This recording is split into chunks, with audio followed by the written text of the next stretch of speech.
Welcome to the 2016 gardening season. I know it's only 2015, Thanksgiving is actually tomorrow, but I wanted to start the 2016 gardening season off with how I prepare my beds in the fall. Today I want to talk about using wood ash to create potassium carbonate. And it used to be called potash. Those terms are used interchangeably. And basically if you burn hardwoods like oak, you're going to get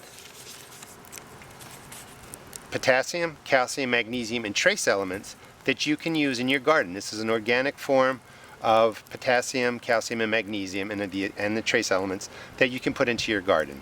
There's no nitrogen or sulfur in there because as the hardwood burns, the nitrogen and sulfur are lost as gases. So this is really the hardwoods, the ash from using your fire pit or your fireplaces is really used to bring potassium into your garden.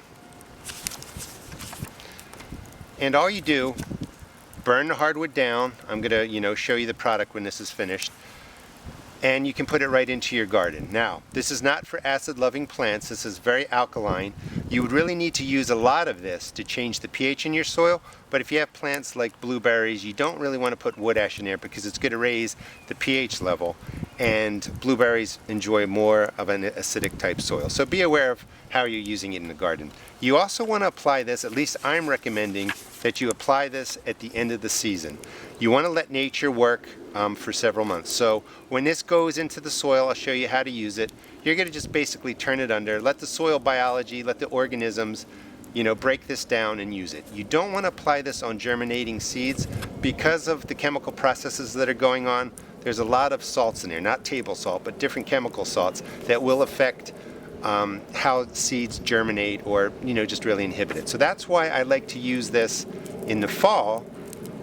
Put it into your soil. Your garden is usually dormant. Let the soil biology, like I said, do what it has to do to the potassium, to the carbonate, and make it ready for your plants next year.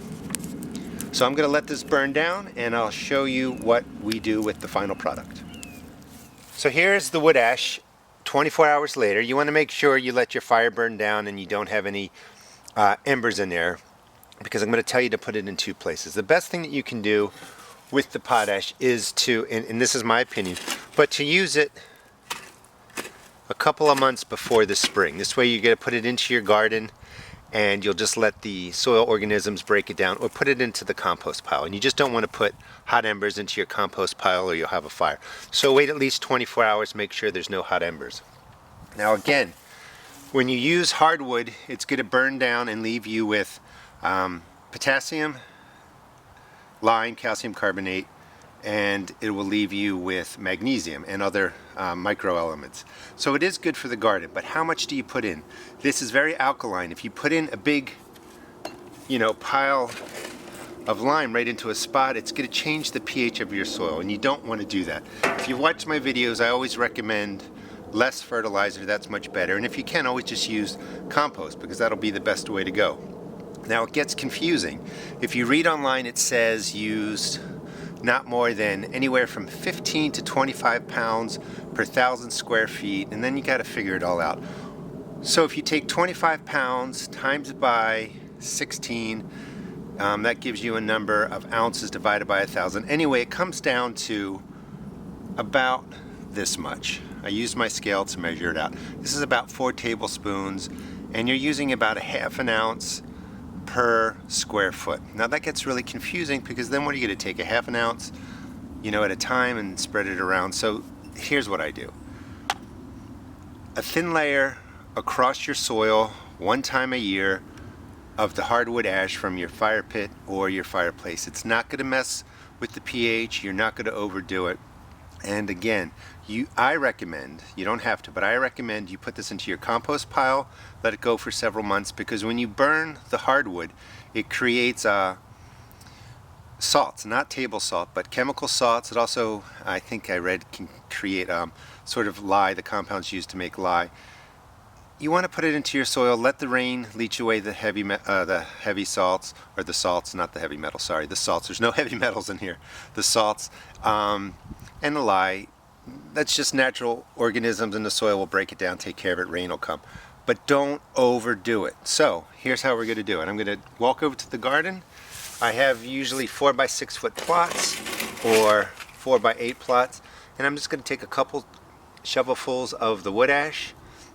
It's a little bit windy. You want to do this on a non-windy day. You don't want to be breathing this in, and just sprinkle it lightly over the soil, and I'm going to turn it under. So let me get that set up and I'll show you what I do.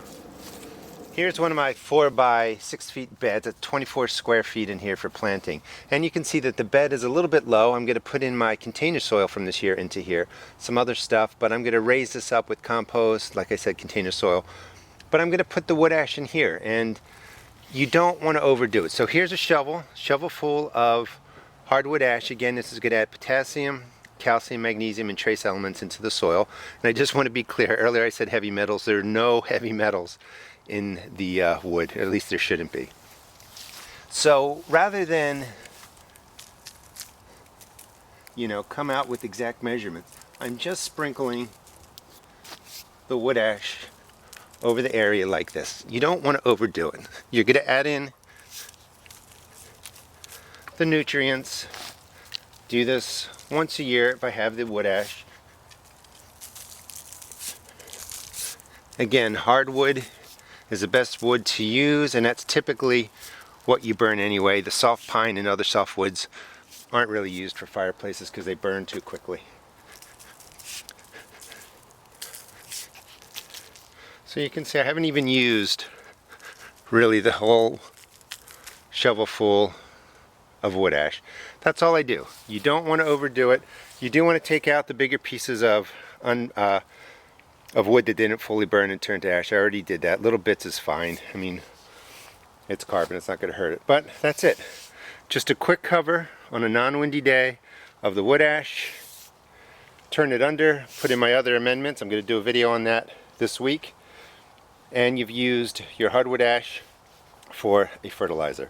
Hope you enjoyed the video. Happy Thanksgiving. Please check out my blog at www.therustedgarden.blogspot.com, and also check out my YouTube videos. Thanks.